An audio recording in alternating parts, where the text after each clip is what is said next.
Can you even afford this place? My sister sneered. The waiter approached. Welcome back, Miss Dara. Your usual table. Dad choked on his wine. Can you even afford this place? My sister sneered. Just then, the waiter walked up and said, Welcome back, Miss Dara. Your usual table. Dad nearly choked on his wine. Can you even afford this place? My sister Heather sneered, her eyes raking over me like I was a charity case. Little did she know, in just moments, the waiter would walk up, call me Miss Dara, and confirm that not only could I afford it, but I owned the entire damn restaurant where they were currently dining. That night, 5 years in the making, felt like the ultimate reckoning. I was Dara Mitchell, and I was about to face my estranged family for Heather's engagement dinner at Maison, one of the most exclusive restaurants in the city. For years, they dismissed my culinary dreams, judged my every choice as beneath the Mitchell name. They had no idea how dramatically my life had shifted since I walked away. My stomach was a tight knot as I straightened the simple black dress I'd chosen. Sometimes, the hardest reservations to make are with your own past. Growing up in Greenwich, Connecticut, as a Mitchell meant something very specific. We weren't just wealthy, we were a legacy. My parents, Margaret and Richard Mitchell, breathed status. The right address, the right schools, the right professions. These were their gods. Our sprawling colonial home often hosted fundraisers, where my mother would parade us kids around like trophies. Her pride was directly proportional to how well we fit into her meticulously crafted vision of success. The Mitchell children are destined for greatness, she declared to her friends at garden parties, my father nodding sagely behind his whiskey tumbler. Heather's already set on Yale Law, and Ethan shows such promise in mathematics, he'll make an excellent investment banker. Then, when guests inevitably turned to me, the middle child, my mother's smile would tighten just a fraction. Dara has creative inclinations, she'd say, a thinly veiled apology. She'll find her way. What she meant was, I was the family disappointment. While Heather dominated debate club and Ethan crushed math competitions, I was tucked away in our housekeeper Elena's kitchen. Elena, a warm, kind woman from Greece, saw something in me my parents couldn't. Genuine passion. You have the hands for this work, she'd murmur as I helped her knead bread or precisely dice vegetables. The way you taste, the way you smell, you understand food in your soul. By 13, I was crafting my own recipes. By 16, I was hosting secret dinner parties for my friends when my parents were away. The kitchen became my sanctuary, the one place I felt truly, authentically myself. Cooking is a servant's work, my father thundered when I dared mention culinary school during my junior year. Mitchell's hire chefs, they don't become them. To appease them, I applied to business schools, eventually landing at Dartmouth, just like my father and grandfather. But even there, my true passion simmered. I took food science electives and nutrition courses, justifying them as complementary to business administration. I even started an underground supper club in my apartment, charging students for innovative 5-course meals to fund my secret weekend workshops with local chefs. My double life was exhausting, but it was mine. This went on until grad school. 6 months into an MBA program that made me profoundly unhappy, Chef Lauren Peace, a French culinary master with 3 Michelin stars, visited campus for a lecture. After tasting my food at a university reception I'd helped cater, he pulled me aside. Who taught you to make a reduction like this? He asked, his French accent thick, his eyes serious. I taught myself, I admitted, from books, videos, just experimenting. He handed me his card. You are wasting your talent here. Come to my kitchen in New York. I will make you great. That night changed everything. 2 weeks later, I stood in my parents' immaculate living room, explaining why I was dropping out of my MBA to go to culinary school. The silence that followed was deafening. This is absolutely unacceptable, my father finally said, his voice dangerously quiet. We've invested everything in your education. Everything except respect for what I actually want, I shot back. My mother's face hardened. If you pursue this hobby, you do it without our support, financial or otherwise. Heather, home from her first year of law school, laughed coldly. Always the rebel. Let's see how long you last cooking for minimum wage. Ethan, already at a prestigious financial firm, just looked embarrassed for me. I left that night with nothing but my personal savings and a small suitcase. The next 5 years were harder than anything I'd known. 18-hour days, a tiny apartment with 3 roommates, loans for culinary school. But under Chef Lauren's mentorship, I thrived.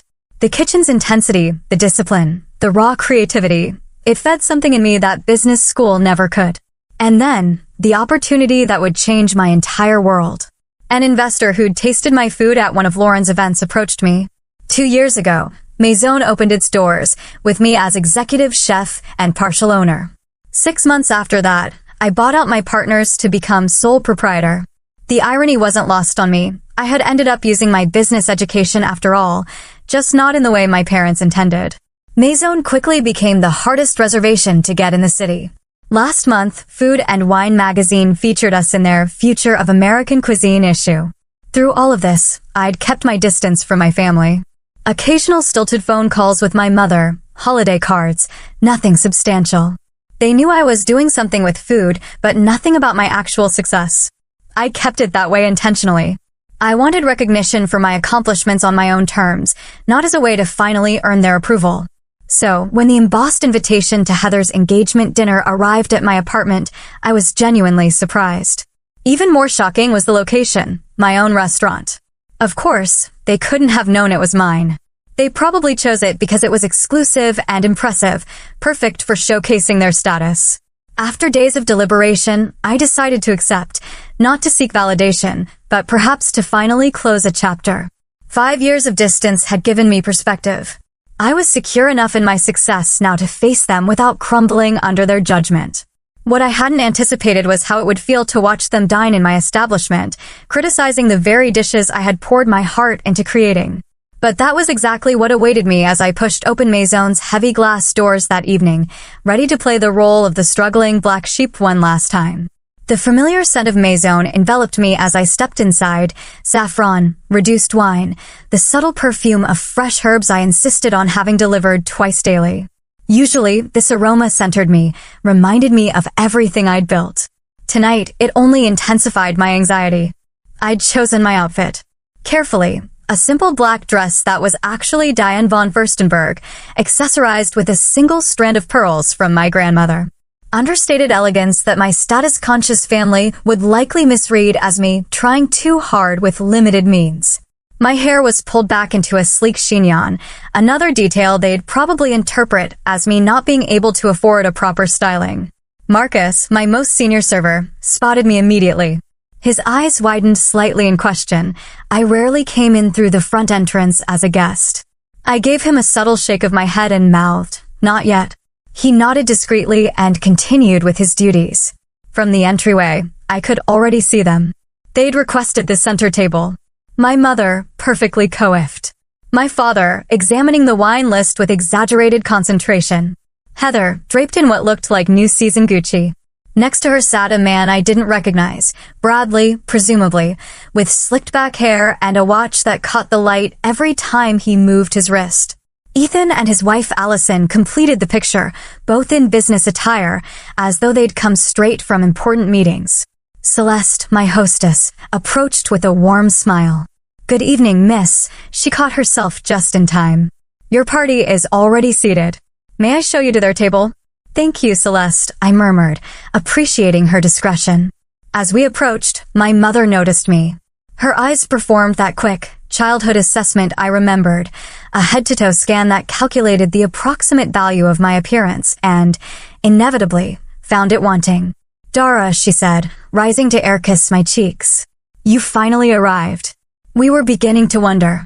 "I'm exactly on time, Mother," I replied, checking my watch. 7 on the dot. My father stood, giving me a stiff hug that ended with an awkward pat on the back. "You look healthy," he offered, which, in Mitchell speak, meant I hadn't maintained the borderline unhealthy slenderness prized in our social circle. Heather barely bothered to stand, offering her cheek for me to kiss. "This is Bradley," she announced as her fiancé rose and extended his hand. His grip was too firm, a power move I recognized from countless business meetings. Princeton undergrad, Wharton MBA, he introduced himself. "Just made junior partner at Goldman. No, nice to meet you, or I've heard about you." Just credentials and status, the Mitchell family love language. Ethan gave me a more genuine greeting, though his wife Allison's smile seemed strained. I later learned she'd been the one tasked with finding this impressively exclusive restaurant for tonight's dinner, and she was nervous about whether it would meet everyone's standards. Well, my mother said as I took the last empty seat. We've already ordered champagne. I hope that's acceptable. I noticed they'd chosen the most expensive option on our list. Showy, but not reckless. Typical. Around us, the restaurant hummed with the energy I'd worked so hard to cultivate. The lighting was dim enough for intimacy, but bright enough to appreciate the artful plating. The sound level perfectly balanced conversation and privacy. The tables were spaced just so, close enough to create energy, far enough apart for discretion. Every detail had been my decision, from the linen weight to the custom-designed chairs that encouraged diners to linger without becoming uncomfortable. I watched the staff's subtle reactions as they realized I was sitting with guests.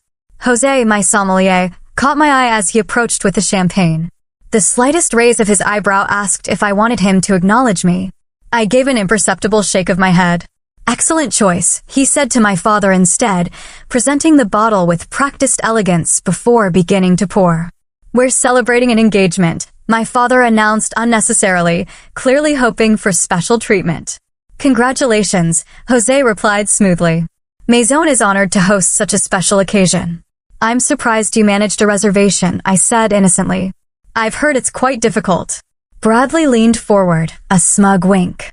I know people, he boasted. Called in a favor with a client who's friendly with the management. I bit my tongue. The client was likely Craig Winters, one of our regular investors who occasionally requested tables for business associates. I made a mental note to speak with him about Bradley. Well, aren't you resourceful? I murmured, raising my champagne flute. A perfect match and a brilliant future, my father declared to Heather and Bradley. We clinked glasses, and I took a small sip, noting that the champagne was served at the precise temperature I had trained my staff to maintain. So, my mother began, setting down her glass and fixing me with her attention. Tell us what you've been up to these past few years. You've been so mysterious. The table's focus shifted. 5 pairs of eyes, evaluating, ready to judge. I've been working in food, I said simply. Learning, growing. Still with that cooking phase? Heather sighed, as though I'd admitted to a regrettable addiction. I thought surely by now you'd have moved on to something more substantial. Not everyone can handle the corporate path, Ethan added, managing to make his defense sound like criticism. Bradley looked confused. What exactly do you do? Line cook? Catering? Various roles, I answered vaguely. I've worn many hats. Well, we're just glad you're managing to support yourself, my mother said with that fake graciousness I knew so well. Though we've always said our door is open if things get too challenging. I noticed Jessica, one of our most experienced servers, approaching with the amuse-bouche, a bite-sized sphere of compressed watermelon topped with fermented black garlic and a microgreen I had sourced from a specialized urban farm. Compliments of the kitchen, she announced, carefully placing one before each diner. Her eyes met mine briefly, a flash of loyalty, before she slipped back into professional mode. Is this all? Heather asked, examining the single bite with disappointment. I'm famished. It's an amuse-bouche, I explained. A palate opener. The meal hasn't actually started yet. I know what an amuse-bouche is, Dara, she snapped. I'm not culturally illiterate just because I chose law instead of playing with food. I watched as they each tasted my creation. My mother took the smallest possible bite, ever conscious of calories. My father popped the whole thing in his mouth, barely pausing to taste it.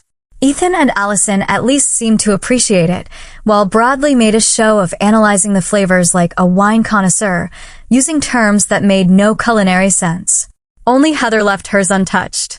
I don't do raw garlic, she declared. Though the black garlic was far from raw, it had been fermented for 60 days in a temperature-controlled environment, a process I had perfected after 3 years of experimentation. As our server cleared the plates, I caught the flash of disappointment in her eyes at Heather's untouched creation. In that moment, I felt protective, not of myself, but of my staff who took such pride in our work. I had built Maison not just as a restaurant, but as a family of sorts, one bound by shared passion rather than DNA. The evening was just beginning, but already I could feel the old dynamic settling in. I was the outsider, the one who had chosen the wrong path, whose choices needed justification. But unlike the Dara of 5 years ago, I now sat at this table with a secret strength, one that would soon turn this entire dynamic on its head. So, tell us about the wedding plans, I said, deliberately shifting attention back to Heather as our next course arrived. A delicate composition of heirloom tomatoes, house-made ricotta, and basil oil that had taken me months to perfect. Heather brightened immediately. We've booked St. Thomas Church, of course. Reception at the plaza, for 100 guests, though Mother thinks we should cut it to 350.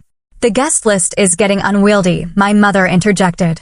The Astor Williams aren't speaking to the Bennetts since that unfortunate yacht incident, so we can't seat them in the same section.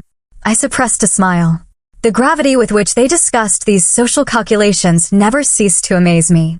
For 100 seems excessive, I ventured, taking a bite of the tomato dish. Bradley leaned forward. It's networking, not just celebration. Half those invitations are relationship investments. Precisely, my father agreed. Bradley understands the social capital aspect. A wedding of this caliber opens doors. And what about you, Dara? Heather asked, her tones suddenly sharp. Any prospects on your horizon, or are you still too busy with your cooking?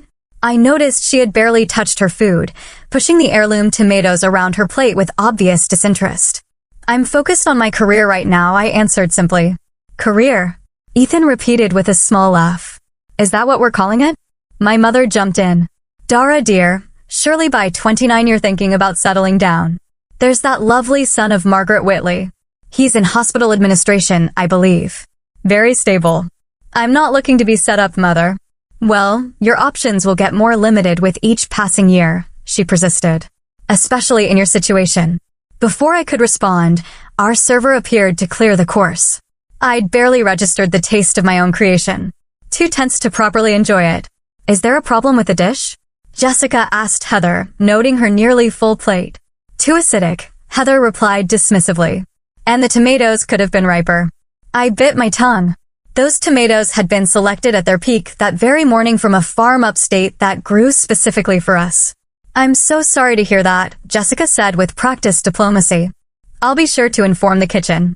The next course arrived, seared scallops with a brown butter emulsion and pickled ramps, a spring special I was particularly proud of. As the plates were set down, I watched my family's reactions. Now this looks promising, my father declared, cutting into a scallop with his fork. Bradley swirled his wine, a Sancerre I had personally selected to pair with this course. Decent wine list here, he pontificated. Not exceptional, but passable. Jose, my sommelier, overhearing this as he passed, shot me a quick glance. I gave him a subtle smile. Jose had been poached from a 3-star Michelin restaurant in Paris and had turned down offers from establishments around the world to work with me. So, Dara, Allison began, clearly trying to include me. Ethan mentioned you're working in food, but you never really specified what exactly you do. Before I could answer, Heather cut in. She's probably hostessing somewhere, right, Dara? Using that business degree to seat people and hand out menus? Actually, I started no shame in that, my father interrupted. Everyone has to start somewhere, though after 5 years, I would have expected some advancement. I have advanced, I said quietly. Into what? Assistant manager at Applebee's? Heather laughed at her own joke. Heather, Ethan warned, showing a rare moment of defense. What? I'm just being realistic. She chose to abandon her education for this passion project. Actions have consequences. I took a sip of wine, allowing the familiar notes to center me. And how is law treating you, Heather? Still at Henderson and Block. Her expression tightened. I'm between positions at the moment, actually, taking time to plan the wedding. She was working too many hours, Bradley interjected. I told her my wife doesn't need to kill herself at some firm. Once we're married, she can do charity work like my mother. I noticed the flash of resentment, frustration, in Heather's eyes before she smoothed her expression back to placid agreement. The next course arrived, a pasta dish featuring hand-rolled tagliatelle with spring peas, pancetta, and mint, one of our signature dishes that had been featured in Food and Wine. The portion size here is ridiculous, my mother commented, looking at the artfully plated pasta. All this expense for 3 bites. It's about quality over quantity, Mother, I replied. The tasting menu is designed to take you through multiple flavors and textures. In my day, Restaurants gave you a proper meal for your money, my father grumbled. This cuisine nonsense is just a way to charge more for less food. I watched as Bradley cut into his pasta rather than twirling it, breaking the delicate strands I had rolled by hand that morning. So, how exactly are you affording a place like this on a food service salary? Heather asked bluntly.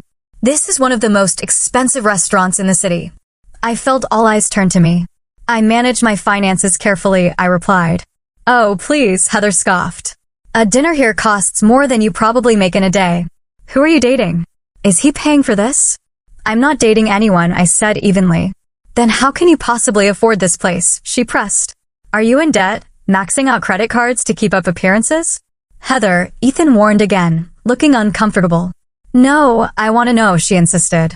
We all rearranged our schedules for this dinner that she suggested at one of the most exclusive restaurants in the city. Either she's being financially irresponsible, or she's not being honest about her situation. The next course arrived, a perfectly cooked duck breast with cherry gastrique and farro. Chef Miranda, who ran the kitchen when I wasn't on the line, had executed it flawlessly. This duck is undercooked, Bradley announced after one bite. I looked at his plate. The duck was a perfect medium rare, exactly as it should be. It's meant to be served that way, I explained. Medium rare is the optimal temperature for duck breast. I prefer my meat well done, he declared, motioning for a server. When Jessica approached, he spoke without looking at her. This is raw. Take it back and cook it properly. I saw the flash of annoyance in Jessica's eyes, quickly masked by professional courtesy. Of course, sir, my apologies. As she took his plate, I caught her eye and gave a slight nod. She would know to have the kitchen prepare a new breast rather than ruining the existing one by overcooking it. Really, Dara? My mother said once Jessica had gone. You still haven't answered Heather's question. How are you affording this dinner? The tension at the table was palpable now. I could feel the familiar tightness in my chest, the same feeling I'd had during countless family dinners growing up. The sense of being cornered, judged, and found wanting before I'd even had a chance to speak. But I wasn't that same insecure young woman anymore. I had built something I was proud of, something that was entirely mine. For a moment, I considered revealing everything right then, watching their expressions change as they realized whose restaurant they were sitting in, whose food they had been critiquing so carelessly. Before I could decide, Bradley's overcooked duck returned, now lacking all the tenderness and complexity it had originally possessed. Much better, he declared after one bite, though I could see from across the table that it was now dry and tough. My father signaled for the wine list again. Let's order another bottle, something more impressive this time.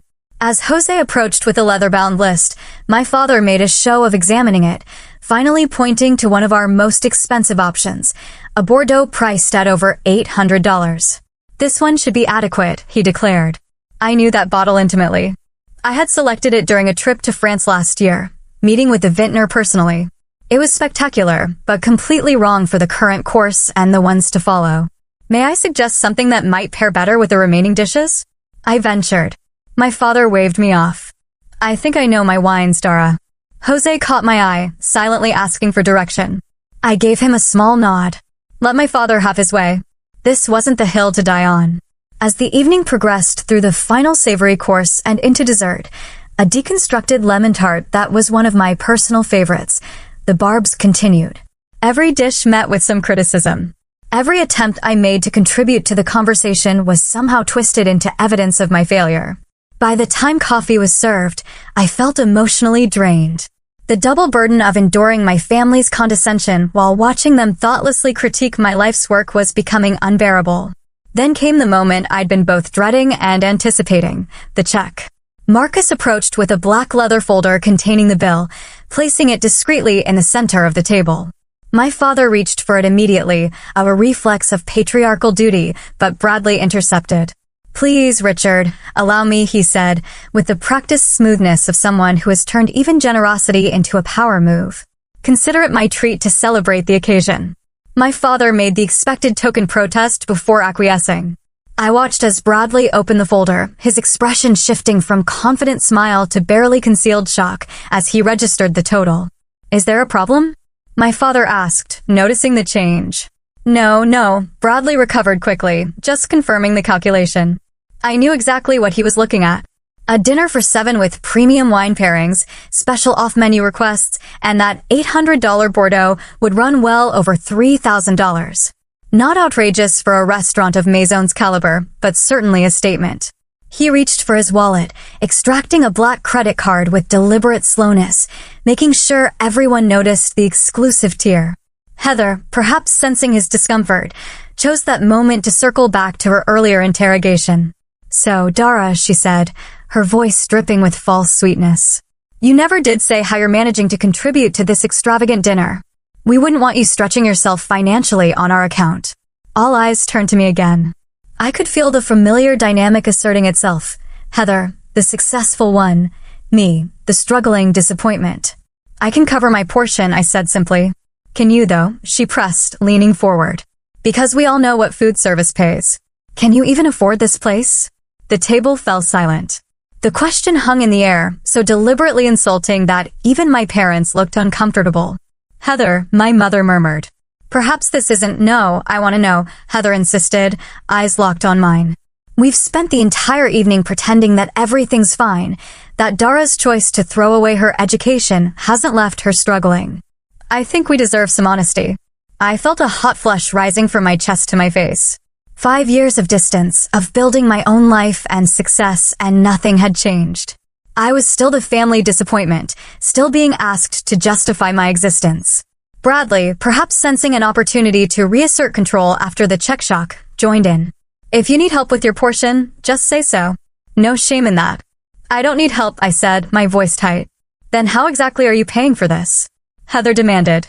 "Because a meal here costs more than you probably make in a week." I opened my mouth to respond, to finally reveal everything, when Bradley suddenly frowned at the bill. "Wait, there's a mistake here," he announced. "They've only charged us for the wines, not the food." He signaled sharply for Marcus. "Excuse me, there's an error on our check." Marcus approached our table with perfect timing, as though he'd been waiting for this moment. In reality, he probably had been. My staff knew me well enough to be watching this drama unfold. "Is there a problem, sir?" he asked. "Yes, you've only charged us for the beverages, not the meal," Bradley said, pointing at the bill. Marcus looked at the check, then at me, his expression questioning. In that moment, I made my decision. The charade had gone on long enough. I gave Marcus a slight nod. "There's no error, sir," Marcus said smoothly. "The dinner portion has been taken care of." "By whom?" my father asked, frowning. Marcus turned to me, his professional demeanor giving way to a warm smile. "Welcome back, Miss Dara. Your usual table is ready for your meeting with the investors. Would you like me to handle the situation?" The silence that fell over the table was absolute. 6 pairs of eyes turned to me in various stages of confusion and disbelief. "Thank you, Marcus," I said, my voice steady despite the adrenaline coursing through me. "Yes, please close out Mr. Harrington's beverage tab. The rest is on the house as usual." "Very good, Miss Dara," he replied, taking the folder from Bradley's now slack grip. "Chef Miranda mentioned she'd like your opinion on the new spring menu items when you have a moment." "I'll stop by the kitchen before my meeting," I assured him. As Marcus departed, I finally looked directly at my family. Their expressions ranged from confusion to shock to the dawning of understanding. "What? What is happening?" my mother finally managed. I took a deep breath. The moment I had both dreaded and secretly anticipated for 5 years had arrived. "Welcome to Maison," I said simply. "My restaurant." The silence stretched for what felt like an eternity. My father was the first to recover, his expression shifting from confusion to calculation. "Your restaurant," he repeated carefully. "You work here?" "No, father," I clarified, feeling a strange calm settle over me. "I own Maison. I'm the executive chef and sole proprietor." "That's impossible," Heather blurted. "This is one of the most exclusive restaurants in the city. It's been featured in major magazines." "Yes," I agreed. *Food and Wine* last month. Bon appetit before that. The New York Times gave us 4 stars in their review last year. Bradley was staring at me as though I'd suddenly started speaking in tongues. But you said you worked in food." I was vague about everything because I wanted to see how you would treat me if you thought I was struggling, I explained. "And you've all made that abundantly clear tonight." My mother's hand fluttered to her pearls, her go-to gesture when socially destabilized. "Darling, why wouldn't you tell us about this achievement?" The way she emphasized achievement spoke volumes. Success made my choices retroactively acceptable in a way passion alone never could. Would you like the full story? I asked, looking around the table. Without waiting for an answer, I continued. After I left 5 years ago, I moved to the city with what little savings I had. I rented a tiny room in an apartment with 3 roommates in Queens. For a year, I worked 3 jobs: prep cook at a bistro from 5 a.m. to noon, line cook at a midtown restaurant from 1 p.m. to 10 p.m., and weekend shifts at a bakery. I took a sip of water, noting their uncomfortable expressions. I slept 4 hours a night. I had blisters and burns up and down my arms. I studied technique obsessively in my rare free moments. Chef Lauren, who had initially encouraged me to pursue culinary arts, took me under his wing. I became his sous chef within 18 months. Ethan was watching me with what appeared to be genuine interest. Allison looked impressed. My parents seemed frozen in a state of reassessment. 2.5 years ago, I was working a private event at Lauren's restaurant. A guest, James Warren of Warren Capital, tried my special course and asked to meet the chef. He was surprised to find someone so young had created what he called the most innovative dish he'd tasted in years. I gestured around us. James became my investor. We found this space, which was a failed nightclub at the time. I developed the concept, designed the menu, hired the staff, oversaw every detail from the lighting fixtures to the custom plates. But the cost, my father said, his mind still seemingly stuck on the finances. A restaurant of this caliber, in this location, it must have required millions. $3.4 million for the initial investment, I confirmed. James brought in 2 other investors. We opened to immediate acclaim, partly due to Lauren's endorsement and industry connections. 6 months in, we were profitable. 3 months after that, I used the restaurant's success to secure a loan and buy out my investors. I've been sole owner for over a year now. That's why you suggested we meet here. Heather realized, her voice small. You knew all along. Actually, no, I corrected her. Allison chose this restaurant. Isn't that right, Allison? All eyes turned to Ethan's wife, who blushed deeply. I had no idea, Dara. The concierge at Ethan's firm recommended it as the most impressive new restaurant in the city. I swear I didn't know it was yours. Of course you didn't, I assured her. No one in the family knew. That was deliberate on my part. But why keep it secret? My mother pressed. We're your family. We would have been proud. I couldn't help the sharp laugh that escaped me. Would you? The same family who called cooking servants' work, who cut me off completely when I chose culinary school, who just minutes ago were making snide comments about my life choices. My father cleared his throat. Now, Dara, that's unfair. We were concerned about your stability, your future. If we'd known you had this kind of business acumen, that's exactly my point, I interrupted. You couldn't respect my passion alone. It only has value to you now that it comes with success and status. At that moment, Chef Miranda approached our table. In her crisp whites, with Miranda Torres, chef de cuisine, embroidered on the breast, she made an impressive figure. Sorry to interrupt, Dara, she said, but the Matsuhisa party has arrived for their tasting, and Savant wants to confirm your interview for next week's feature. Also, your publisher called about the cookbook cover design. I nodded. Thank you, Miranda. Please tell them I'll be there shortly. As Miranda departed, I registered the growing amazement on my family's faces. Cookbook, Heather echoed. Coming out this fall with Knopf, I confirmed. 120 recipes with personal stories. Dara, my mother began, her voice taking on the coaxing tone she used when trying to manage a social situation. This is all so impressive. Why didn't you tell us sooner? We could have helped. Supported me the way you supported me when I needed it most? I asked quietly. By cutting me off completely? We thought it was a phase, my father protested. How are we to know you had this level of entrepreneurial spirit? You've clearly inherited my business sense. I felt a flash of anger at his attempt to claim credit for my success. I built this myself, I said firmly. Without your connections, your money, or your support. Bradley, who had been suspiciously quiet, suddenly perked up. A cookbook deal, that must come with a substantial advance.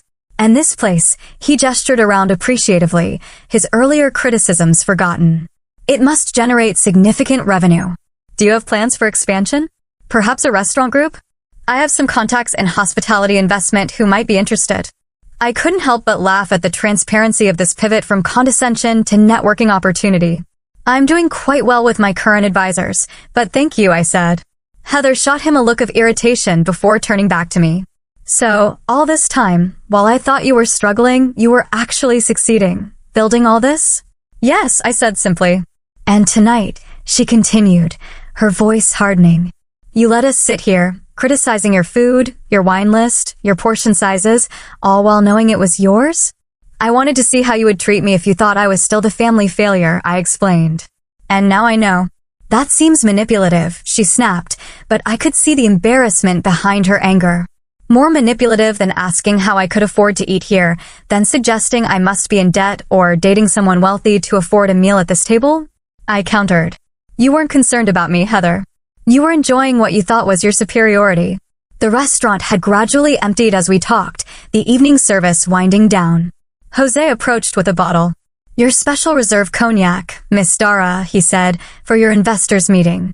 And Chef Miranda says the kitchen is ready whenever you are. Thank you, Jose, I replied. Please let Miranda know I'll be there in 10 minutes. As he left, I turned back to my stunned family. I have a business to run, I said, rising from my seat.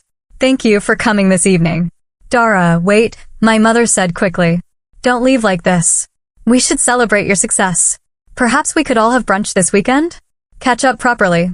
I looked at her, seeing for the first time not the intimidating figure of my childhood, but simply a woman trying to salvage her pride and position. I'll think about it, I said. But right now, I have investors waiting and a kitchen to oversee. As I turned to leave, Ethan stood up.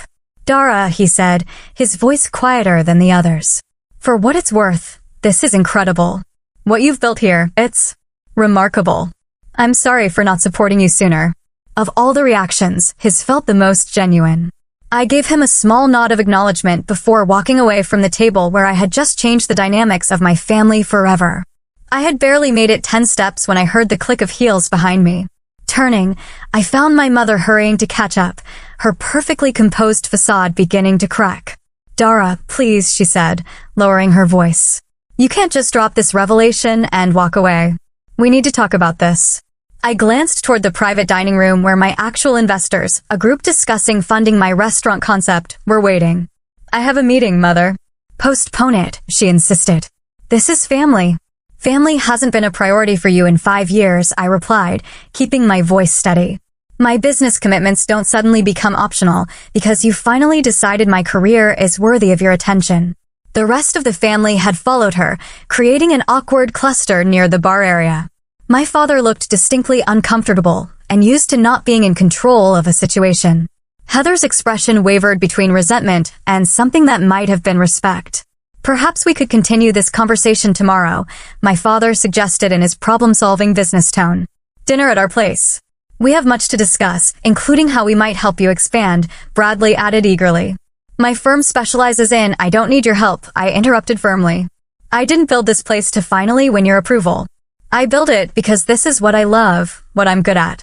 The fact that it's successful doesn't suddenly make my passion more valid than it was 5 years ago. No one is saying that, darling, my mother backpedaled. We're simply proud of what you've accomplished. Are you proud, Mother, or are you relieved that my choices no longer embarrass you socially? Her flinch told me I'd hit close to home. That's unfair, my father interjected. We've always wanted what's best for you. No, I corrected him. You wanted what aligned with your vision for me. There's a difference. Miranda appeared at my side, her presence a welcome support. The Halford group is asking if you'll be joining them soon, she said quietly. 5 minutes, I promised her. As Miranda nodded and stepped away, I turned back to my family. I need to go. Dara. Heather stepped forward, her voice lacking its usual sharp edge. I owe you an apology. The things I said tonight, they were unkind. They were honest, I replied. That's the silver lining of this evening. I got to see exactly how you all view me when you think I'm struggling. That's not fair, Ethan said, joining the conversation. People make judgments based on the information they have. We didn't know. You didn't know I was successful, I clarified. But you didn't know I was pursuing something I loved. That should have been enough for my family to show basic respect. A heavy silence fell over the group. You're right, my father finally said, surprising me. We should have supported your passion regardless of its outcome. Coming from him, this admission was significant. Richard Mitchell didn't acknowledge mistakes easily. "Where do we go from here?" my mother asked, genuine uncertainty in her voice, another rarity. I took a deep breath, considering the question. Despite everything, these people were my family. The hurt they caused was real, but so was our shared history. Complete estrangement had never been my goal, just enough distance to build my own life without their judgment clouding my decisions. "I don't know yet," I answered honestly. "But tonight has made one thing clear. If we're going to have any relationship moving forward, it needs to be on different terms. I'm not the family failure seeking redemption. I'm a successful chef and business owner who deserves the same respect you'd give any other professional." Of course, my father agreed quickly. "And that means no more comments about my life choices, no more unsolicited career advice, and absolutely no attempts to network through my restaurant," I added with a pointed look at Bradley, who had the grace to look embarrassed. About Heather's wedding, my mother began tentatively. "What about it?" I asked. "We'd still like you to be there," Heather said, her voice softening. "As my sister, not as whatever we thought you were before tonight." I looked at her, trying to see past the years of competition and judgment. Despite everything, there had been good times too. Secrets shared as children, supporting each other through our heartbreaks, inside jokes no one else understood. "I'll be there," I promised. Then, after a moment's consideration, I added, "And if you'd like, I could host a dinner for the wedding party here at Maison as my gift." Heather's eyes widened. "You would do that? After how we've treated you?" "You're still my sister," I said simply. "But to be clear, this isn't me seeking your approval.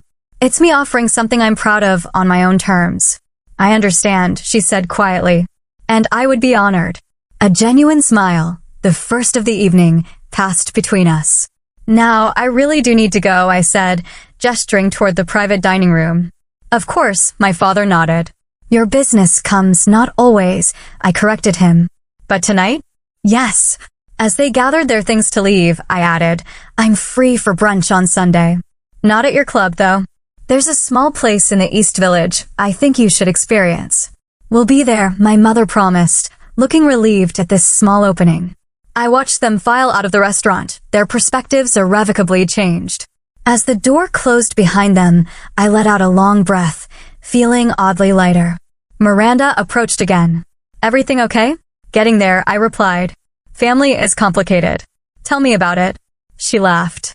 "My mother still introduces me as her daughter who works at a restaurant, like I'm a teenage waitress at Denny's."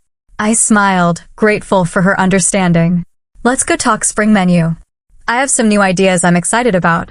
As we walked toward the kitchen, my sanctuary, my achievement, my true home, I realized that the most important revelation of the evening wasn't showing my family what I'd built. It was fully recognizing it myself. I had created this success on my own terms, regardless of their approval, and that knowledge was worth more than any validation they could ever offer. 2 weeks passed like a whirlwind. Spring menu planning, meetings with my publisher about the cookbook layout, preliminary discussions about a potential new location. It kept me gratefully busy. But thoughts of that family dinner remained, surfacing in quiet moments, demanding reflection. Sunday brunch had gone surprisingly well. I'd taken my family to Alma's, a hole-in-the-wall gem run by a former colleague from my early days on the line. My parents had been visibly uncomfortable with the mismatched chairs and graffiti-decorated walls, but the food, unpretentious yet masterfully executed, had won them over. "I never knew simple eggs could taste like this," my father had admitted, mopping up the last of his shakshuka with homemade sourdough. Small steps. Not a complete transformation, but an opening. Now, sitting at my usual table after closing time, I watched the staff complete their final duties. Jessica was counting the register, humming softly. Marcus and Jose were discussing wine pairings for tomorrow's private event. Miranda had left an hour ago after we'd finalized the spring menu revisions. My phone buzzed with a text from Heather. "Wedding planning nightmare. Florist just doubled their quote. Any chance you're free for coffee tomorrow? Could use some straight talk from someone who won't just tell me what I want to hear." I smiled slightly at this unexpected request for my opinion. Another small step. I texted back, confirming a time and place. The relationship with my family was evolving into something I couldn't have predicted. Not the unconditional embrace I might have once craved, but something potentially more valuable, a measured respect between adults with different values and paths. My mother had called 3 times in the past 2 weeks, her usual formality softening into genuine questions about my work. My father had sent an article about female chefs breaking barriers in the industry, a silent acknowledgement that he was trying to understand my world. Even Ethan had reached out, asking if he could bring his children to see the kitchen sometime. I want them to know they have options, he'd said, that success doesn't have to look the same for everyone. These were fragile beginnings, not the dramatic reconciliation of a Hollywood movie. Real healing, I was learning, happens in quiet moments and small gestures, in the gradual rewriting of old patterns. The most significant change, though, wasn't in my family's perception of me, but in how I had finally stopped measuring my worth through their eyes. The validation I had once desperately sought from them now felt strangely unnecessary. I had proven myself, not to them, but to myself. This realization had rippled through other areas of my life as well. I'd launched a mentorship program for young chefs from disadvantaged backgrounds, offering them the guidance and opportunity one had fought so hard to find. Every Saturday morning, the Maison Kitchen transformed into a classroom for 8 aspiring culinary artists who reminded me of my younger self, passionate, determined, in need only of someone who believed in their potential. One of them, Zoe, had shown such promise that I'd offered her an apprenticeship. Watching her confidence grow with each new skill mastered brought a satisfaction different from any professional accolade I'd received. Chef, Jessica's voice pulled me from my thoughts. We're all set for closing. Anything else you need before we head out? No, thank you, I smiled. You all did amazing work tonight. As the staff filed out, calling their good nights, I remained at my table, notebook open to a blank page. I'd been trying to articulate the introduction to my cookbook, struggling to find words that captured my journey. In the quiet of the empty restaurant, I finally began to write. Food has always been my truest language. When words failed, I spoke through flavors. When paths seemed unclear, I followed my palate. The dishes in this book are more than recipes. They're chapters of a life lived in pursuit of authenticity rather than approval. 5 years ago, I stood at a crossroads between expectation and passion. Choosing the latter cost me dearly, but ultimately led to the richest feast I could have imagined. Not merely in professional success, but in the discovery that true wealth isn't measured by external validation or material achievement, but by the courage to honor your own voice, even when it speaks in whispers against the shouts of doubt. I set down my pen, the words finally flowing freely. Tomorrow would bring new challenges, a difficult vendor negotiation, Heather's wedding planning drama, finalizing the cookbook introduction. But tonight, in this moment of quiet reflection, I felt a profound sense of peace. The journey hadn't been easy. There had been nights of exhaustion so complete I'd fallen asleep in kitchen corners during rare breaks. Burns and cuts that left scars still visible on my hands. Moments of doubt so intense I'd questioned everything. But I had persevered. Not because I needed to prove my worth to others, but because I couldn't imagine living any other way. In choosing authenticity over approval, I'd found something more valuable than either success or family validation. I'd found myself. Have you ever had to choose between meeting others' expectations and following your own heart? I'd love to hear your stories in the comments below. Don't forget to like this video if it resonated with you, subscribe for more true stories of resilience and triumph, and share with someone who might need a reminder that the most important approval comes from within. Thank you for joining me on this journey. And remember, the most meaningful success is measured not by other standards, but by the joy and purpose you find along your own path.